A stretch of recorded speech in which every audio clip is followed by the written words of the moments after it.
10% ముస్లిం బీసీలు కలిపారు. ఏ జాగిరా మీ తాత జాగిరా? ఎట్లా కలుపుతారు బీసీల ముస్లింలను? ఏ బీసీ సంఘం ఒప్పుకున్నది? అలా ఏమైనా బీసీ సంఘాలు ఏ ప్రభుత్వానికి అడుగులు మొక్కుతారు బీసీ సంఘాలు. ఇలా బీసీలకు అన్యాయం చేస్తారు. ఏ ఒక్క బీసీ సంఘం మాడతలేదు.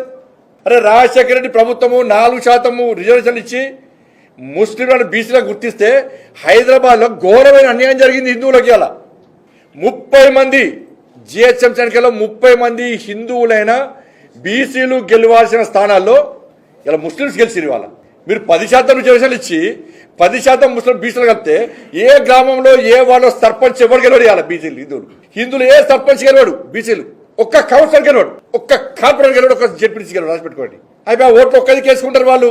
ఈ బీసీల బతికేంది? అలా హిందువుల బతికేంది తెలంగాణ రాష్ట్రంలో బిచ్చ బతుక అదేమన్నా హిందువులది అడకదిరా మిమ్మల్ని ఏమన్నా?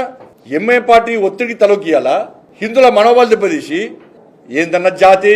అరే మేము బొట్టు పెట్టుకుంటాం, మాకు గోత్రం ఉంటుంది, జన్మనామం ఉంటుంది, జన్మ నక్షత్రం ఉంటుంది, మేము ముల్దారం కట్టుకుంటాం, మా జాతిది. ఒక జాతికి ఇంకో జాతికి తేడా ఎందుకు గ్రహిస్తలేదు ప్రభుత్వం? కాంగ్రెస్ పార్టీ ప్రభుత్వం కేవలం ముస్లిం మైనార్టీల ఓటు బ్యాంక్ ద్వారా గెలవాలనుకుంటున్నది మళ్ళీ ప్రభుత్వం స్థానిక సంస్థల ఎన్నికల్లో. ఏమనే బీసీ సంఘాలకు అర్థం కాలే.